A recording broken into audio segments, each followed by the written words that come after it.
Hey guys, in this video, I will show you how to cancel your Higgsfield AI subscription. All right, let's begin. First, start by clicking on your profile icon in the top right corner. Then select Manage Account. Once you're inside your account settings, navigate to the subscription section under your workspace. Scroll down until you find the Plan Settings area and look for the Danger Zone.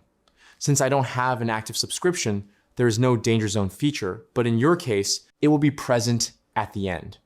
Here, you will see a red button labeled Cancel Subscription.